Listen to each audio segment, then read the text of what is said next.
Love staying informed?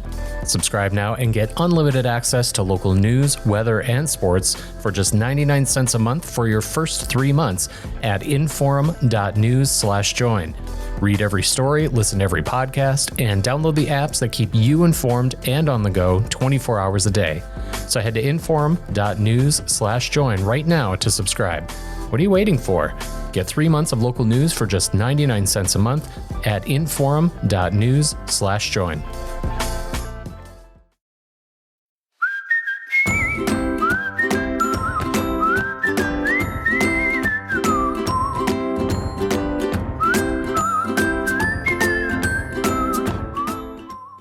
Welcome to Plain Talk. Happy to be with you. I'm going to really make Chad Oban mad because I always forget to introduce him at the beginning of the show. But I'm going to remember immediately to introduce my guest co-host, talk radio host Michael Bell, whose political stylings can be heard on KFYR Radio based out of Bismarck every weekday morning. So be sure you're tuning into that. Our guest is a longtime Republican Party, I don't know what you want to call him, operative activist. He's held several positions within the party, treasurer, chair. He's worked in several administrations of North Dakota governors, Ed Schaefer, John Hoeven, and he's joining us now, the notorious B.O.B., as his friends know him, Bob Harms. Bob, how you doing? Very good. Very good, Rob. Thank you. That last How are you guys doing? That last appellation may have been fake news on my part, but hey, you know what? I do want to point out that I am guest hosting for Chad, the immutable Chad Oban, and I've been called a rhino on postings relative to my show. So, you know, am I filling the liberal Democrat slot here? No. I mean, at this point, I don't know how you could be any more of a rhino apparently than I am. But that's the world we live in, Michael. Maybe you and I will get into that a little bit in the second part of the show. I wanted to have Mr. Harms on because there is a presidential caucus coming up for North Dakota, and obviously there's still a choice on the ballot. Now we're going to see tomorrow. We're recording this on Friday the 23rd. So for us, the South Carolina primary is still in the future. It's going to be happening tomorrow, Saturday the 24th. And it's still between Donald Trump and Nikki Haley. But if Nikki Haley is to be believed, she is adamant that's not going to end things for her. She's going to continue her race going forward. And in addition to Trump and Haley, there are two other candidates in the NDGOP caucus, although it wouldn't be unfair to say that you maybe haven't heard a lot about them, but they are choices on the ballot. And here to talk about all that is Bob Harms. Bob, how you doing? Very good. Very good, Rob. So tell me a little bit about the caucus. How's it going to work? I know there's going to be voting locations all around the state. This isn't a state-run event, though. So how's it going to work, people who want to participate? That's right. So it's an event that is hosted by the North Dakota Republican Party. Caucus is different than a primary. Your primary election is hosted by state government. This is hosted by the North Dakota Republican Party. We have 12 sites around North Dakota for in-person voting only. The polls are open from 5 until 8 Central Time. Locations can be identified at the North Dakota Republican Party website, which is ndgop.org, ndgop.org. And those sites are the 4 major communities along Highway 2, the 4 major communities along Highway or I-94, and in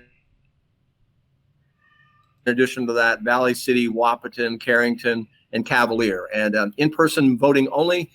We like to have people who are voting in the Republican Party caucus to be members of the North Dakota Republican Party, but it's not essential. So you do not have to be a member of the party to vote in the caucus. What do you need when you show up to vote? Like what? I mean, what are they going to ask of me in order to cast a ballot? You're going to have a ID requirement just like you would any other state election. We follow the protocols published on the North Dakota Secretary of State's website. So short version, a state issued ID, a state driver's license, a tribal ID, or something. If you're living at a nursing home, a certificate that indicates where you're living.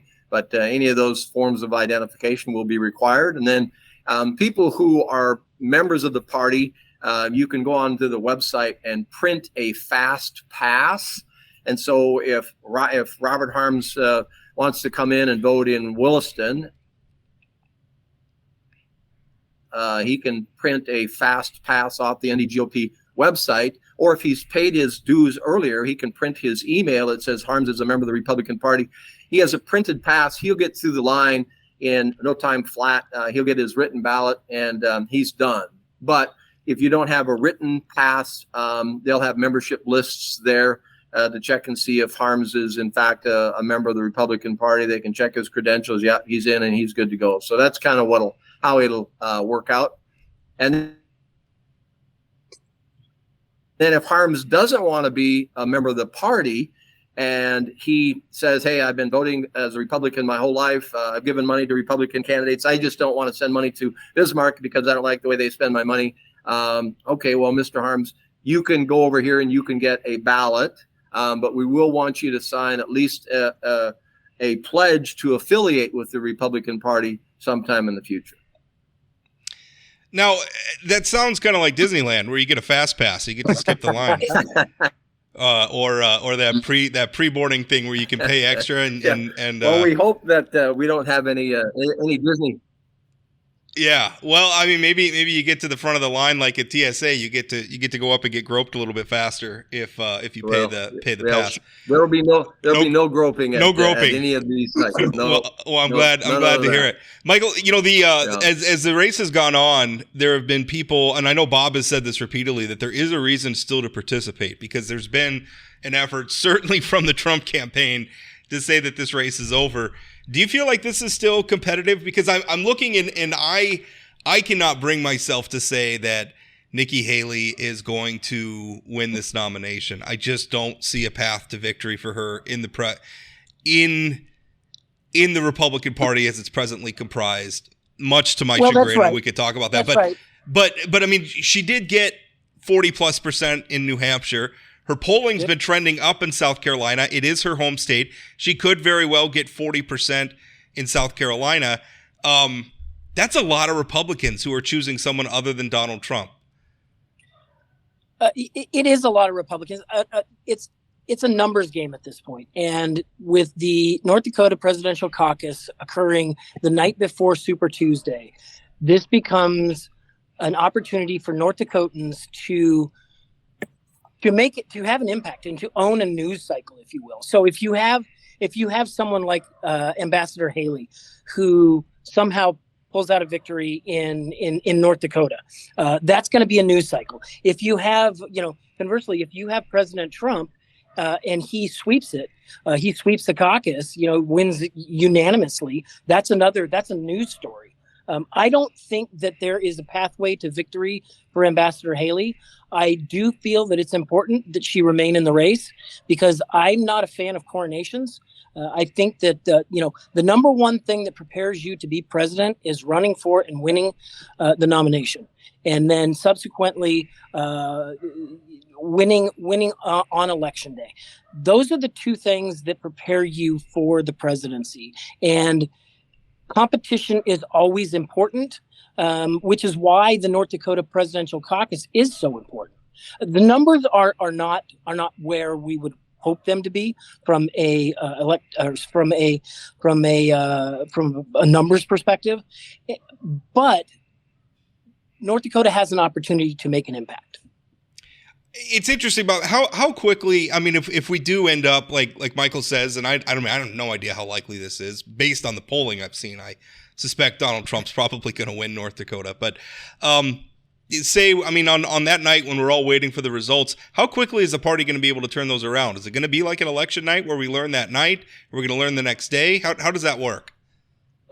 It will be very prompt. No, we'll have results in a matter of an hour after the voting closes. Voting is going to close at 8:00. The venue captains will begin counting ballots at 8:05, and they are directed to have ballot results to headquarters by 8:30. So we'll know, and then the nation will know by 9 o'clock Central what the results of the North Dakota caucus is going to be will be that evening. So we'll have a national press release distributed by 9 o'clock. I expect by 8:45 that night we will know the results of the caucus in North Dakota. How is the voting happening? Because I know that's one thing. Yeah. I mean, there's a lot of Republicans concerned about like electronic voting. We have a ballot measure right now that would move us all to hand count voting for. And I should note, in North Dakota, we still have a paper ballot. There's, at the end of the day, it may be tabulated by electronic machines, but at the end of the day, there exists a paper record of every vote that's cast, and it's kept securely. Yeah. And if need be, we can always go back to that record. But there's a lot of people concerned about that. I know even in the party, there was concern about, at one point, there was a plan to maybe use electronic voting at the state convention, the endorsing convention that's coming up in April. That was rejected. So, I mean, how is this working? I mean, are you going to have electronic voting to count for the caucus?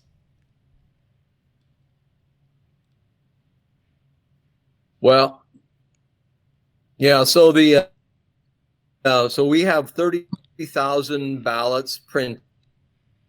They are locations, and those printed will be counted after 8 o'clock, after voting closes. We'll have a group of at least 4 people that will observe the counting of the written ballots itself. The venue captain will certify by his or her signature to each of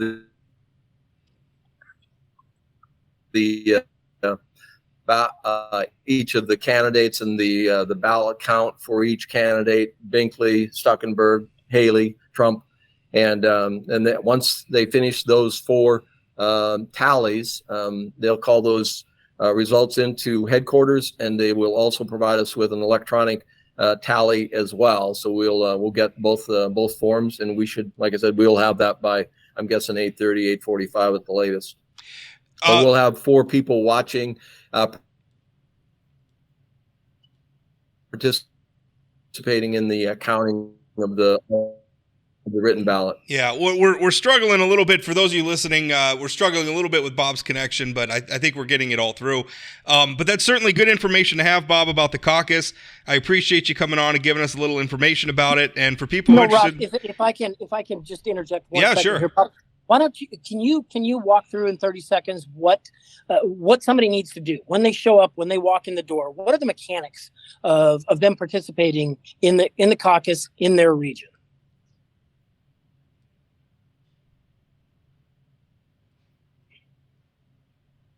Rob's right. We're having a little bit of trouble with this connection, but I think are you guys are you able to hear me? Okay. Yeah, we got you, Bob. All right.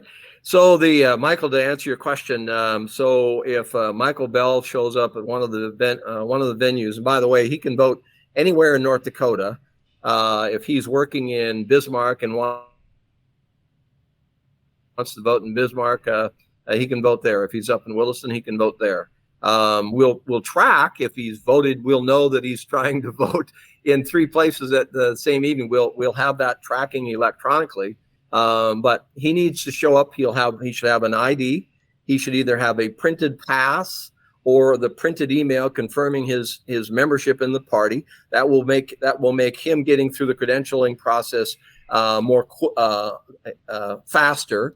And then once that's completed, he'll get a written ballot. He can hang around, listen to the 4 speakers that the 4 campaigns are committed to providing that evening. If he wants to wait and listen to all 4 of them, if not, if he knows who he wants to vote for, he'll mark his ballot. He'll put it inside a secured ballot box that will be under security. We'll have people standing by and making sure that nobody plays any games with the ballot box, and he's free to go. If he wants to stick around and socialize with some of his colleagues at that event, he can do that.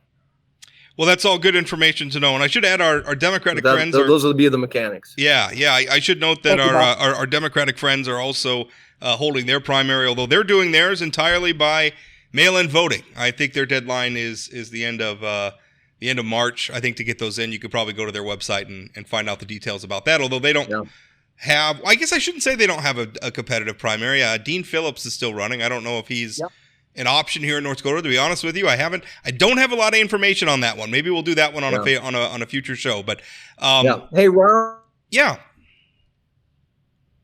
Rob, before we sign off, one other thing I'd like you to have your listeners understand. So we have 4 candidates that are on the ballot in North Dakota. All 4 of those campaigns have committed to speaking to North Dakota Republicans that evening from 5:45 through 6:30. So all 4 campaigns have committed, and I've got confirmation of this just within the last 48 hours. I've been bugging them, but I have confirmation from all 4 campaigns that we will have a live speaker on behalf of each campaign that evening. Wonderful. Well, that's good to know. Good to know. Well, it's going to be a good event, and to Michael's point, I think there's been an effort in recent weeks to kind of declare this competition over before we even reach 3 states having voted. I think that's right. I think that's wrong. We have this process for a reason. I'm looking forward to seeing it unfold. And listen, competition's not a bad thing. I don't care which candidate you're for. So thanks, Bob. Appreciate you coming on. Hi, everybody. I'm Chad Kuhl, host of the Northland Outdoors podcast. Hey, here in the Northland, we love our time outside. And on the Northland Outdoors podcast, we're going to talk about all of it. Not just fishing, not just hunting, but mountain biking, camping, rock climbing, bird watching, you name it. We're going to have it on the Northland Outdoors podcast. New episodes every 2 weeks on Spotify, Apple Podcasts, wherever you get your podcasts. So look for it and join us on the Northland Outdoors podcast. All right, just finished up with Bob Harms. And again, I apologize, a little bit of difficulty. He was in a hotel room out in Wisconsin.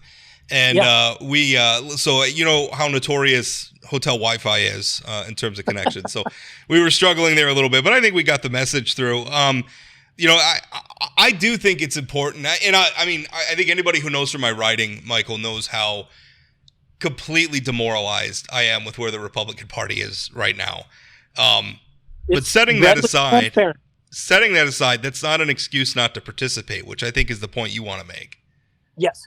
And I do want to emphasize this is an opportunity for people who feel marginalized, who feel as if their voice isn't heard, to come and participate in a caucus, which is a unique endeavor in American politics. It's very personal. You're there with your friends and neighbors and most of the folks that you know, and you're declaring vocally your support for a candidate. I can't emphasize enough how important it is for turnout to be massive. And we have some time to where folks can, they have the opportunity to line up, babysitters and alternate rides and things like that. But I would encourage everybody to participate in the caucus process because of its importance. And once you buy into it, once you are part of that caucus process, you're never going to be the same. You will never take a passive, you will never have a passive relationship with electoral politics again. Yes, I agree with that. I think it's important, even if you think your candidate's not going to win, because again, there's a lot of the stuff out there about, Haley doesn't have a path to victory and everything. She represents a not small faction of the Republican Party. There are a lot of people out there who are not keen on Donald Trump. They deserve to have a voice too. You still have a voice. You can still show up to this event that's coming up here on 2 weeks from now, on Monday. That's March 4th. Yep. March 4th. You could still participate there and have that voice. Nikki Haley is still sort of an avatar for people who are not upset with Trump. And in normal circumstances, you would expect a front-runner candidate to maybe try to find common ground with those elements of the party and maybe become a better candidate for it. I am not convinced that that's going to be true of Donald Trump. I'm not convinced that anything can change him or turn his head on some of these things. But again, this isn't about Donald Trump. This isn't about this one moment. We have this process for a reason. Participate, avail yourself of it, because it really does matter, even if, again, you don't think your candidate's going to win. And I couldn't agree more. We do have a process. I'm a process guy, and I feel that we need to go through it. I remember back in 1992, Patrick Buchanan, launched a campaign, a primary campaign against President George H.W. Bush, and he had some success. He was encouraged to drop out very, very early. And he didn't, and he stuck around for a while. I think it sharpens everybody in the mix, and iron forges iron. Yeah, it's interesting that you say that, because in 1992 you had essentially George H.W. Bush coming in as the vice president, and when Pat Buchanan put up, I think he put up, at that time New Hampshire was the first. Iowa wasn't first. New Hampshire was first, and Pat Buchanan put up 40% in New Hampshire. And the headline, you go back and you can look it up. The headlines in the New York Times and elsewhere were that George H.W. Bush was in trouble. And it's kind of interesting to me, Michael, that you have Nikki Haley. I mean, if you look in Iowa, Trump got 51%. That means 49% voted for somebody else. You look in New Hampshire, again, 43% of people voted for Nikki Haley. Trump's kind of the same in the same sort of spot of incumbency where he was a previous president. He's the only Republican to win a term in the White House in the last 20 years. He's been the only candidate nominated by Republicans for presidency in the last, nearly a decade. But yet, you have 40% of the party still saying no to him. Even after, in New Hampshire, even after most of the rest of the field dropped out, you still have Trump, not getting over that number.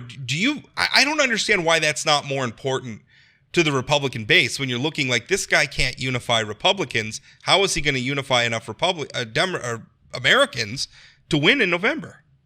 Well, that's a good point, and that's a good, effective question to ask, which is why people need to participate in North Dakota in the presidential caucus. This gives a voice to those, and again, to those who feel marginalized.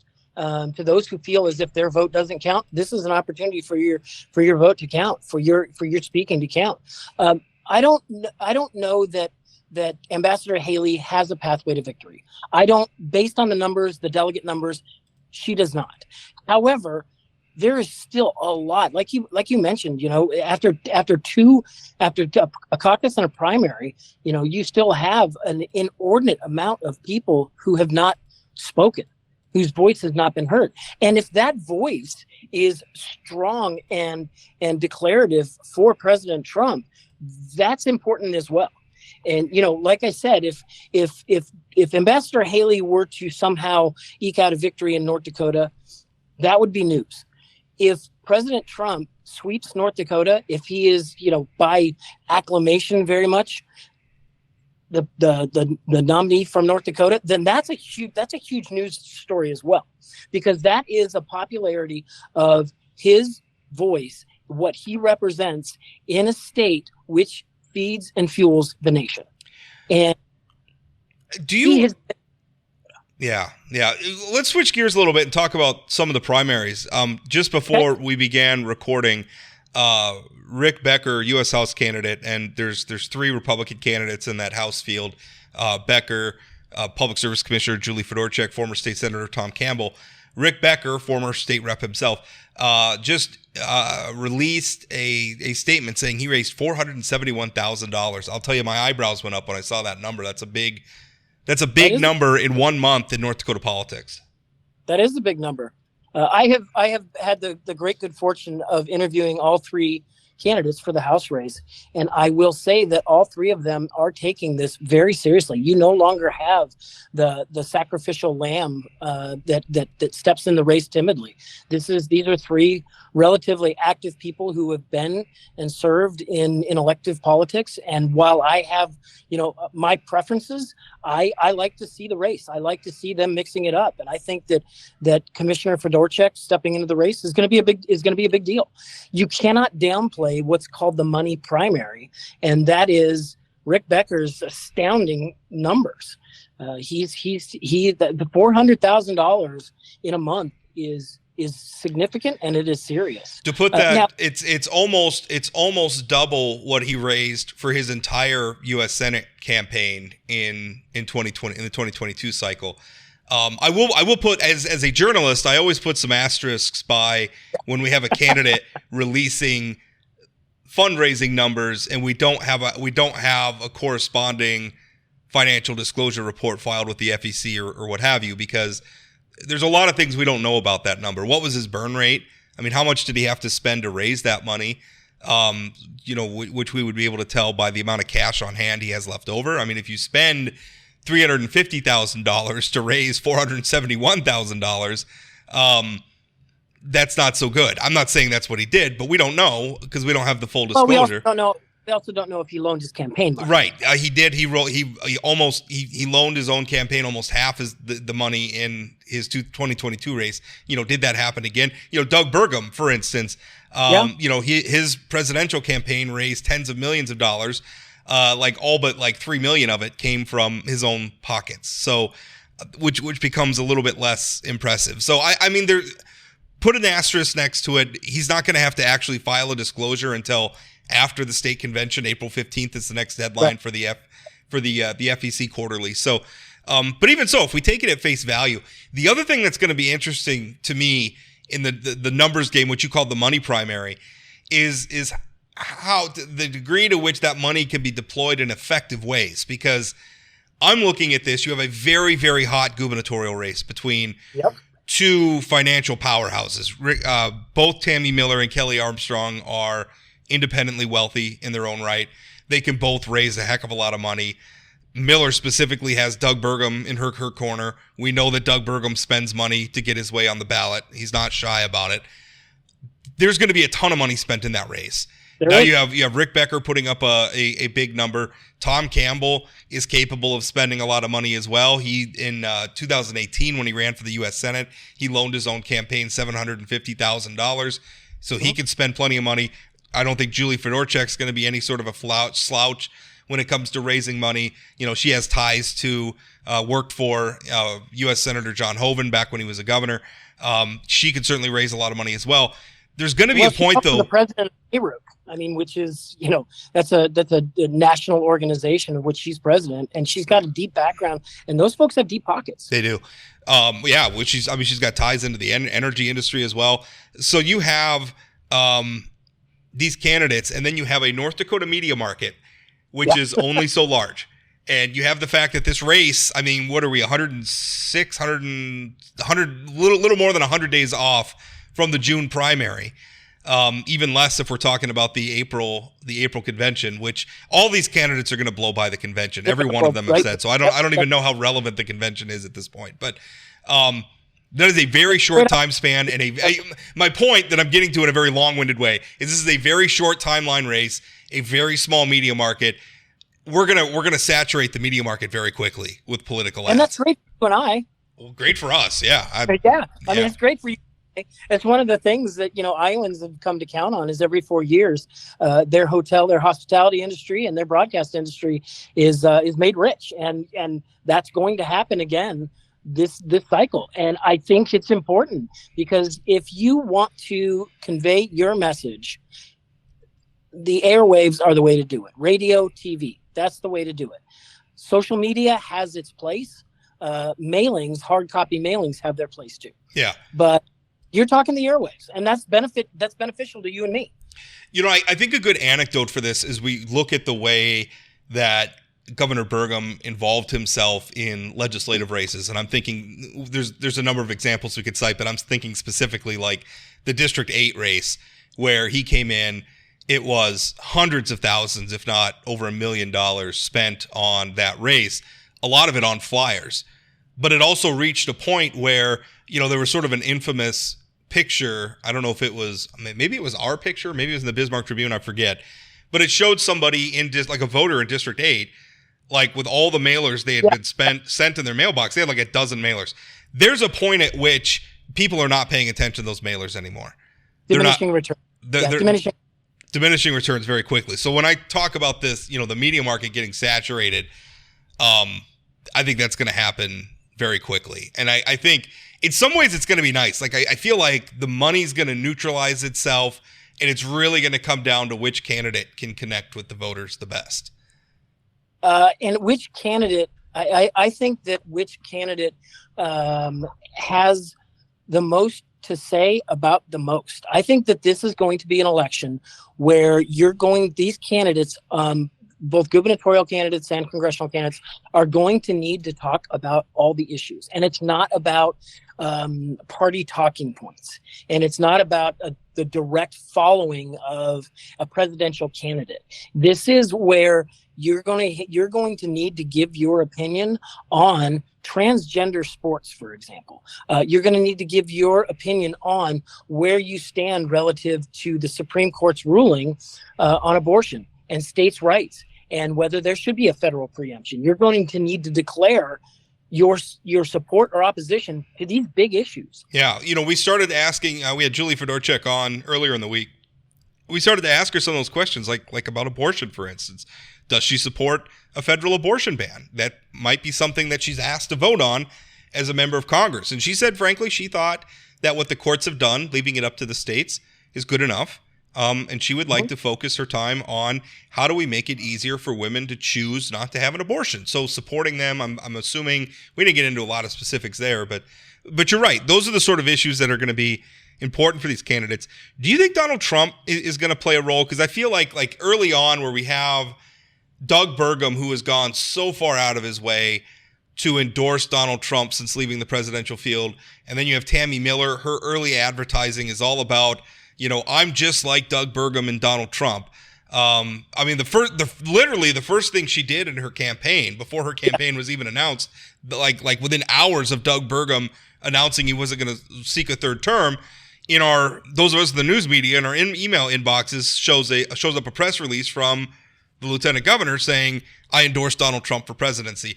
It seems like she's really angling to have Donald Trump reach down into that race and endorse. Yeah, I agree. I agree. I think she is. I think that's her whole card. I have not had the opportunity to have the lieutenant governor on the show yet, so I haven't had an opportunity to pick her brain. But from what I've read, she is angling strongly for the endorsement from President Trump.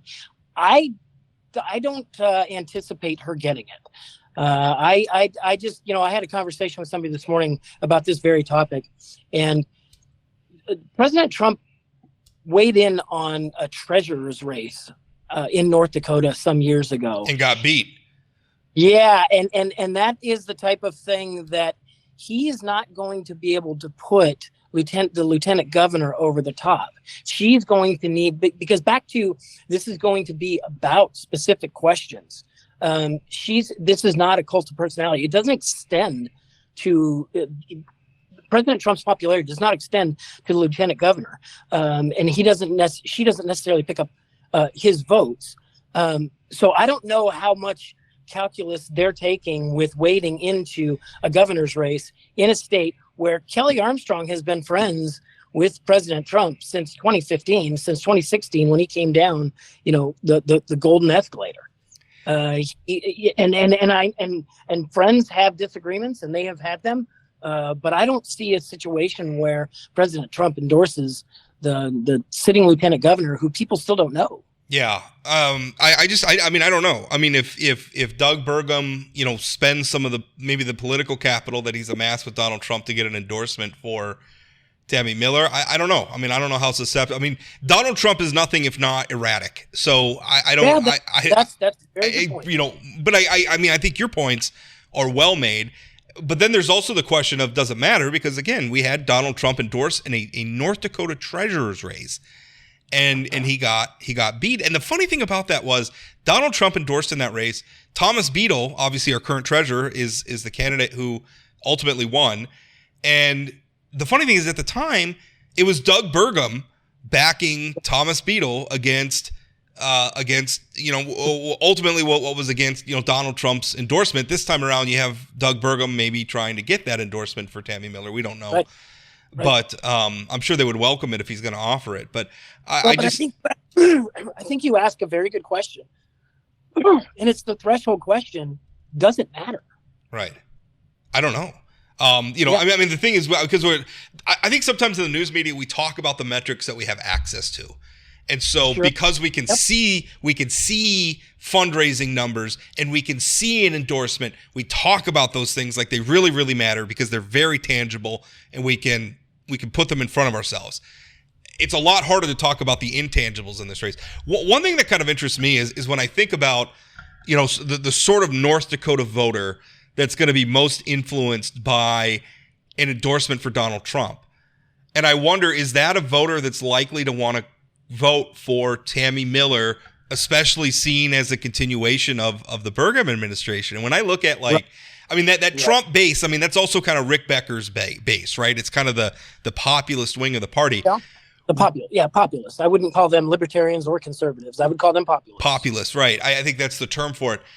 One of their defining characteristics in North Dakota is how much they don't like Doug Burgum.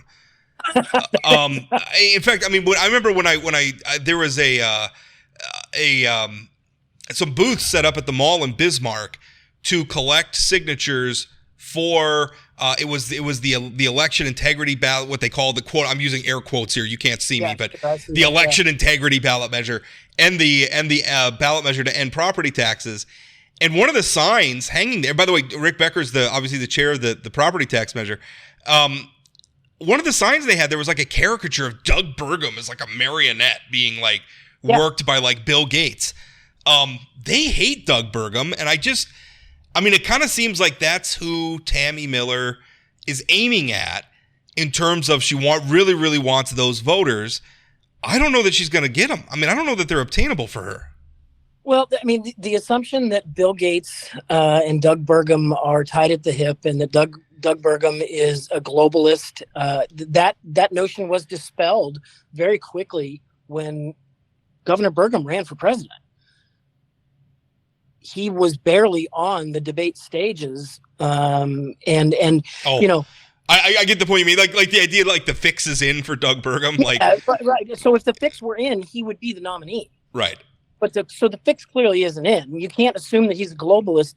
It's not a buffet, I guess is the way to put it. He's not a part-time globalist. He either is or he isn't. But I think that Kelly has done remarkable things for the state. He's traversed the state. My joke is that Kelly goes to the opening of an envelope. He is everywhere all the time. He's tireless about it, and he spends half his time in Fargo and Grand Forks. I don't see how you out conservative and out shoe leather Kelly Armstrong. If you're trying to get to his right on Donald Trump, Kelly Armstrong, and I've criticized him for it, but Kelly Armstrong carried the impeachment of Joe Biden. The inquiry.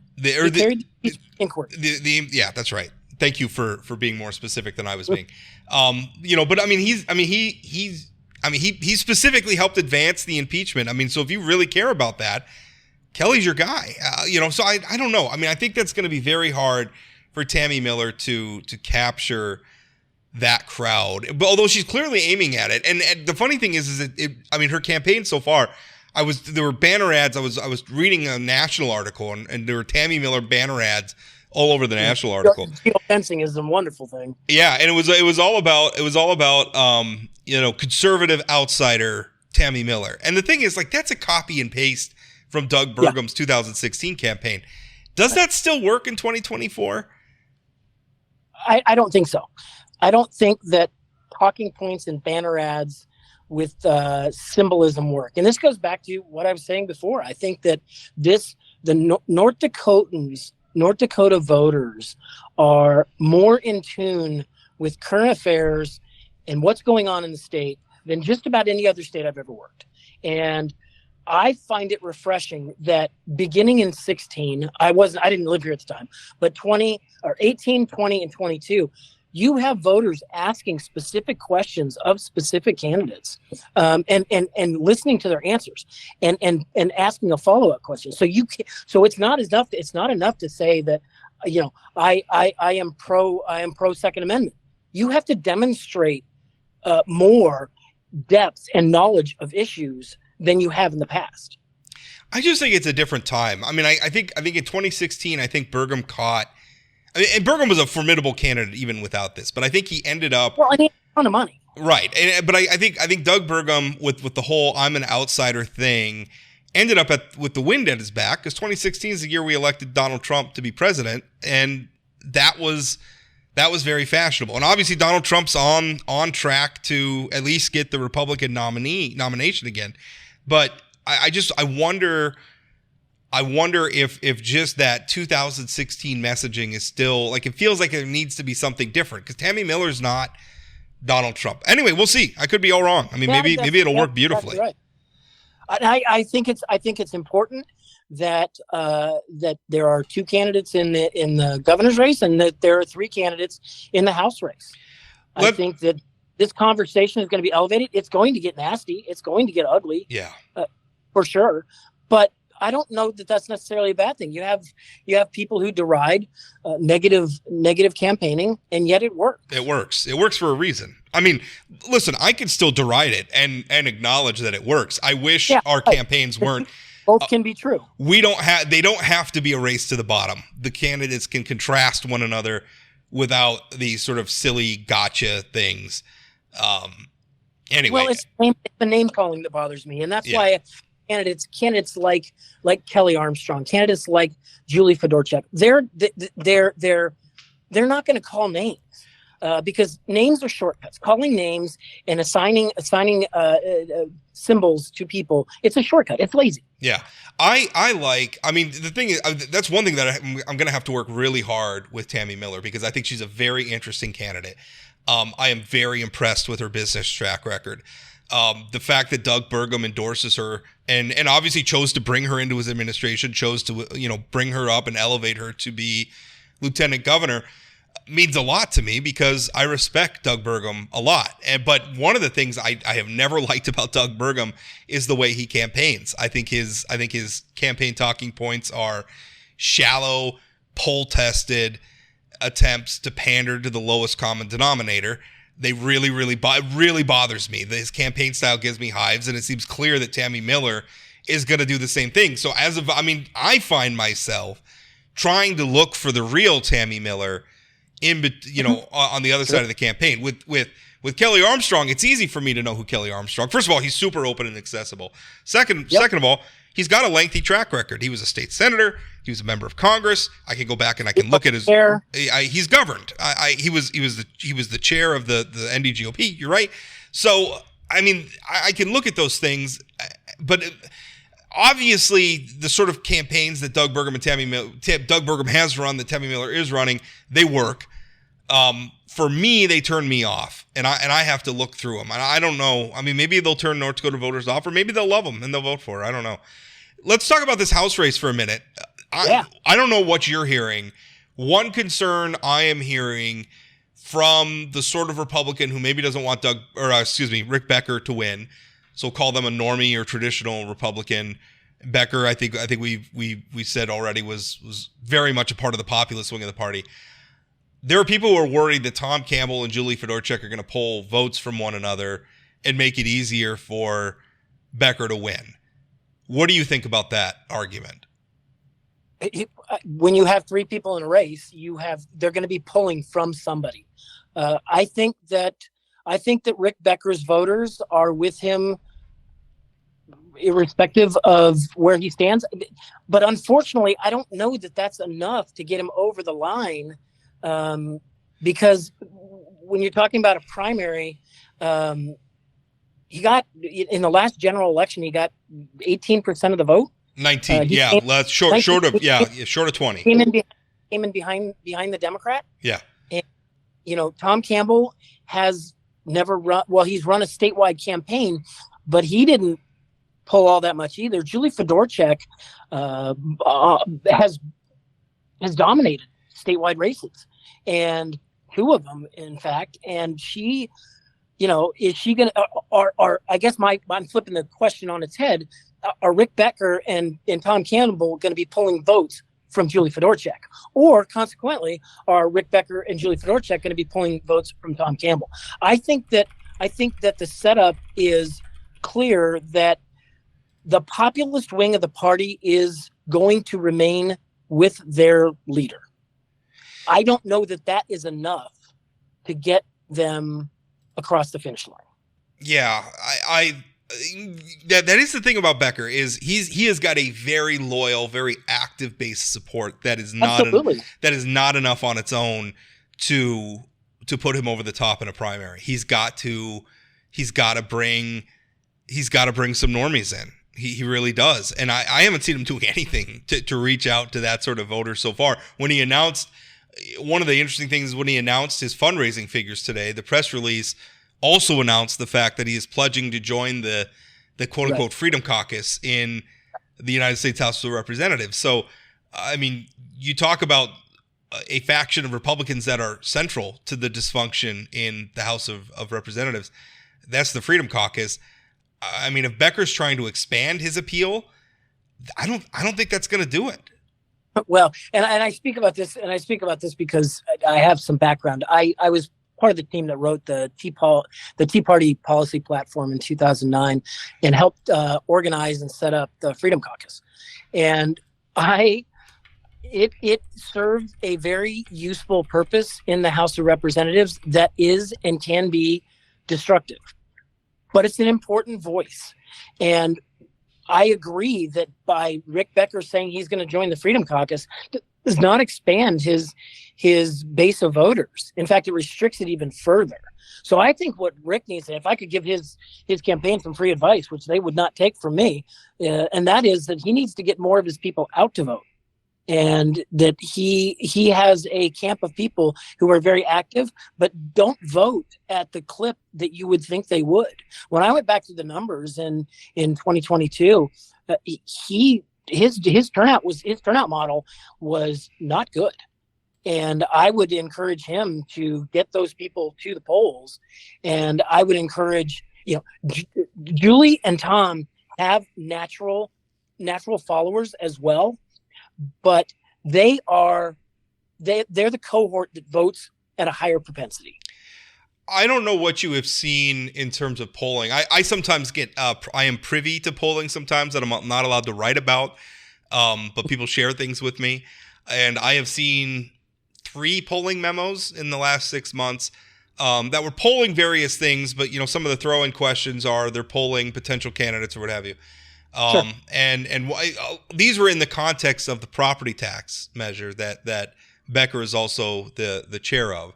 And I wonder what's going to happen with the property tax measure now that he's so focused on a House campaign too, by the way. The potential for dropping the ball on getting enough signatures for that is real, I think. But we'll see.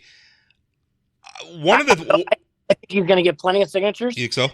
I think that I am more concerned with I shouldn't say concerned. My thoughts gravitate toward his focus on the property tax measure as opposed to his running for Congress. I don't think the property tax measure wins him a seat in Congress. I think that's the point you're making. Yes. Yeah.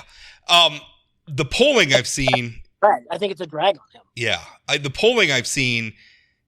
Let's say he's a pretty well-known figure, which you'd expect. I mean, he's a pretty fairly prominent member of North Dakota politics. Not a very popular person. Like his approved, disapproved numbers are not great. And mostly his disapproved numbers are very high. That to me seems like something he's going to have to come over. Like he's very polarizing. I think he's going to have to overcome that to peel voters away from someone like a Julie Fedorchak, who I think more voters see her. She's very eloquent. She's very good on policy. I think they're going to see her and find her very appealing right away. Becker's got something to overcome, which is probably why he's good. He's got this money in the bank. I mean, that's what you can use money for. But you always know where he's coming from. And if you don't know, ask him and he will tell you. Yeah. He is fairly transparent on where he comes down on most, if not all, issues. And I give him credit for that. He puts his name on a ballot.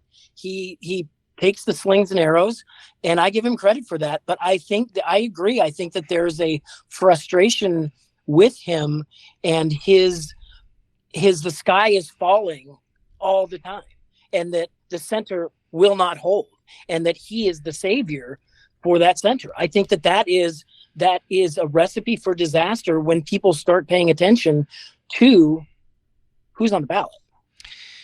Last question. Do you think, I mean, right now, everything is so dominated in Republican politics. It's so dominated by Donald Trump. And what you just said makes me think of an argument that I've been making privately for a while, is that eventually I think the Trump movement, not to say that we're going to go back to like pre-Trump Republican politics, but I think there comes a point at which the MAGA movement's going to burn out. And the reason why I think that is because they have everything turned up to 11 all the time. Everything is the end of the world. They're going to die on every hill. I mean, and it's not just elections and things. It's Bud Light. It's Taylor Swift. It's whatever the latest outrage or scandal or conspiracy of the day is. I don't know. I mean, I feel like eventually it's. I think that there's an element of faddishness in that. Like, I think it's very appealing. The social media era has brought a lot of new people into direct political involvement.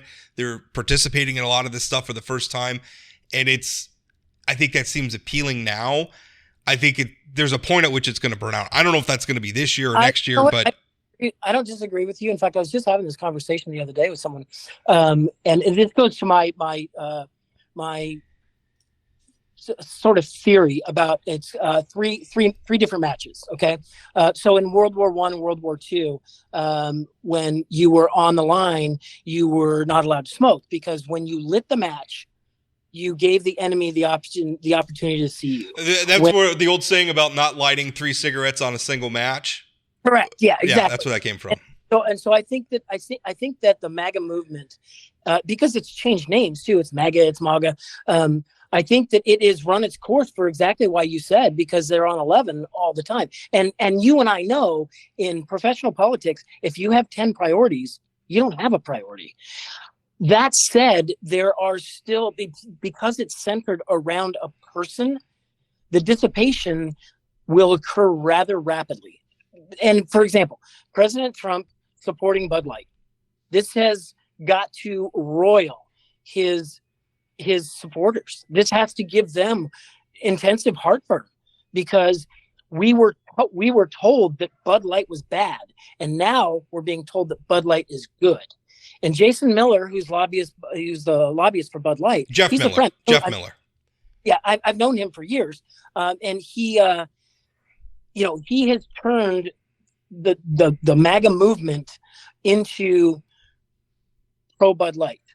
And I think that that's a dangerous proposition. I think that's a dangerous alley to go down. Well, that's one of the things I thought the whole Bud Light thing was silly. I don't understand piling on a beer company for trying to sell beer to gay people. I don't understand. I never understood it. So I'm not defending the Bud Light. Well, but if you're... I think it's capitalism. I think it's capitalism. Sure. Okay. I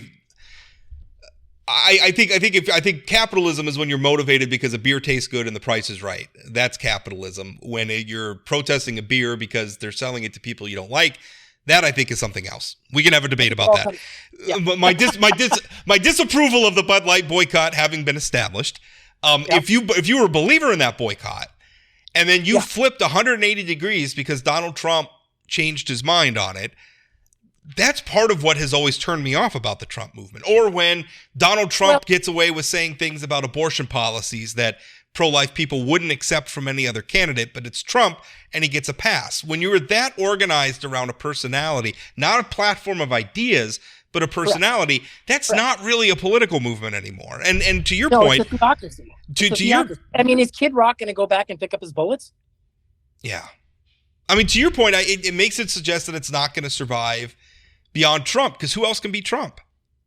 Nobody. And he won't allow anybody to be him.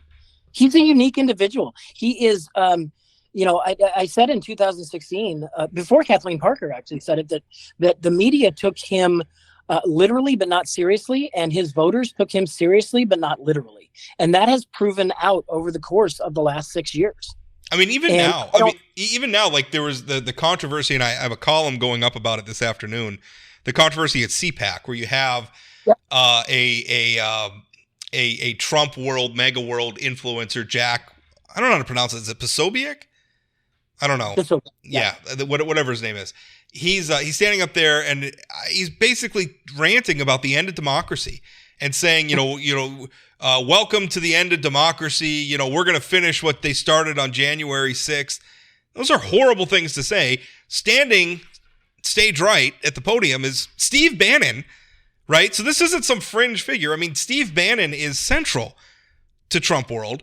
Steve Bannon's over there saying, amen, go on. You have CPAC, basically.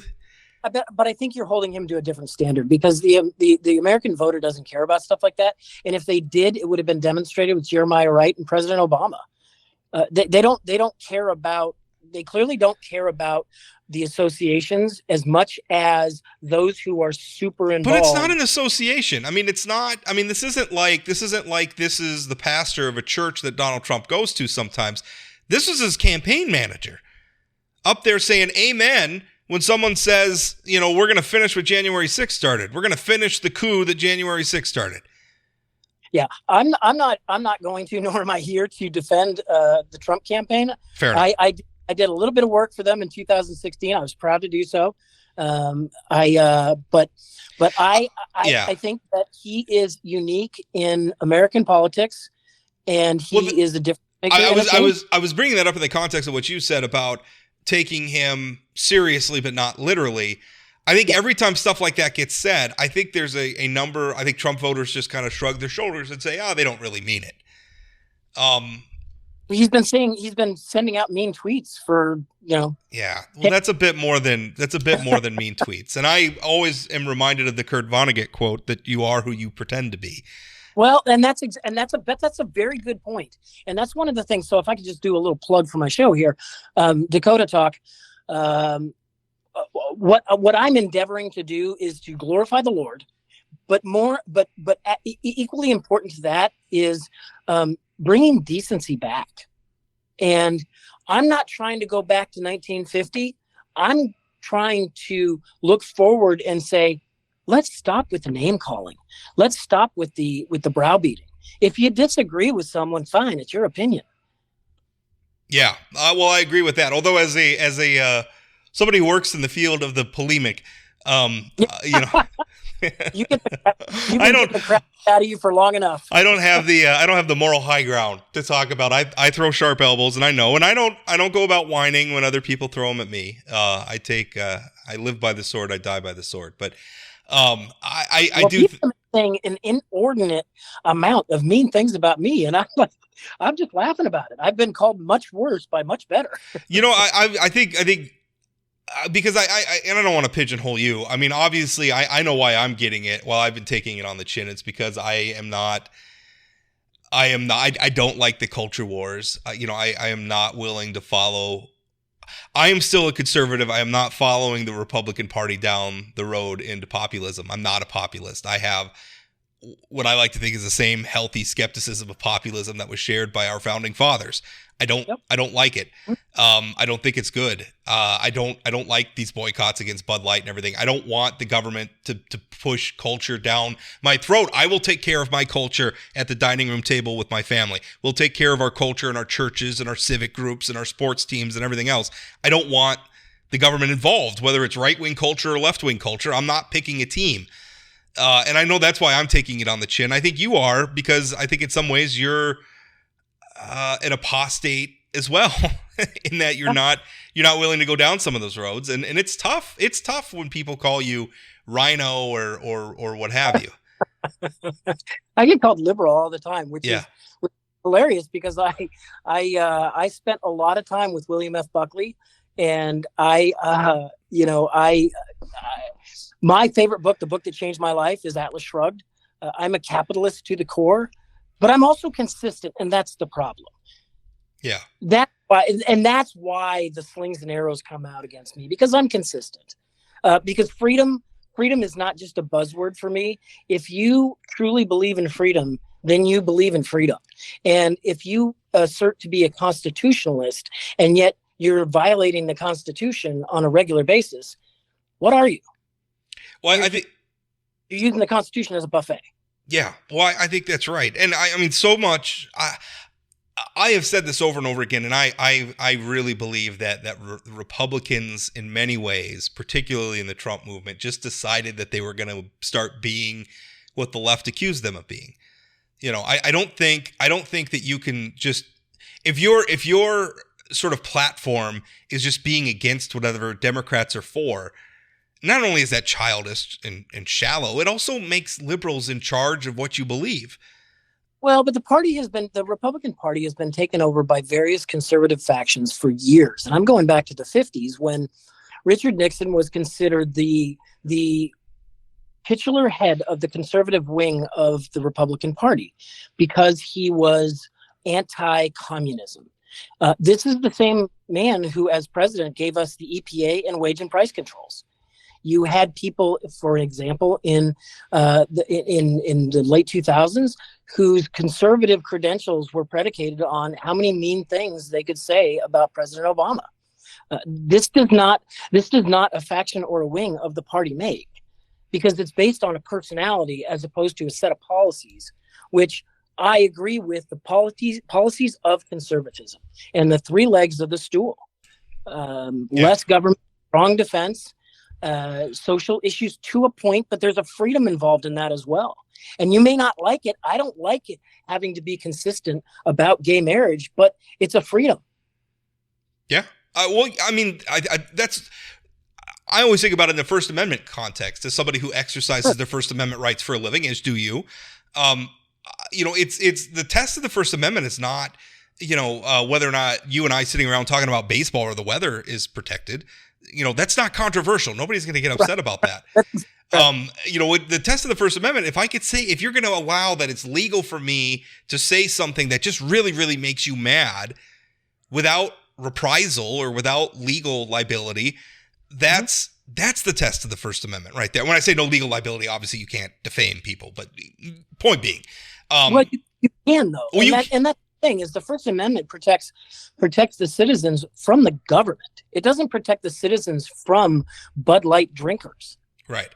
Because what you say has consequences. We have managed in a very positive way, we have managed to eradicate the N-word from our lexicon. And nothing could be a better shining moment than our ability as a citizenry to do that. Yeah. Because they're part of the population who is deeply offended by that, and we have managed to remove it from our lexicon, or at least put it in a con. I mean, it hasn't been banished. There's some Spotify playlists that you could play where it features prominently. But the context of how it's being used obviously is what matters there. Certainly, it's not a word that I'm comfortable saying, and for good reason. I have no reason to say that word, nor do I want to say that word ever. All right, well that's it. We'll put a pin in it there.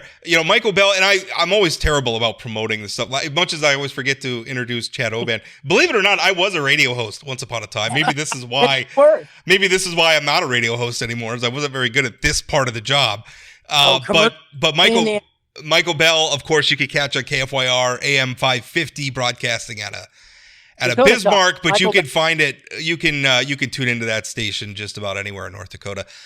He is on 9 to 11 a.m. every day. The name of the show is Dakota Talk, and if you can't listen live, you do a little Googling. You can find all the episodes online as well. So that's definitely listen to Michael. I've enjoyed you coming on. I enjoy you being on the show, and I think you're an important voice joining North Dakota politics. I really appreciate it. Well, thank you, Rob. I appreciate the opportunity to guest host with you. All right. Well, that's it. We're gonna put a pin in it there. Thanks for listening, and we'll talk again.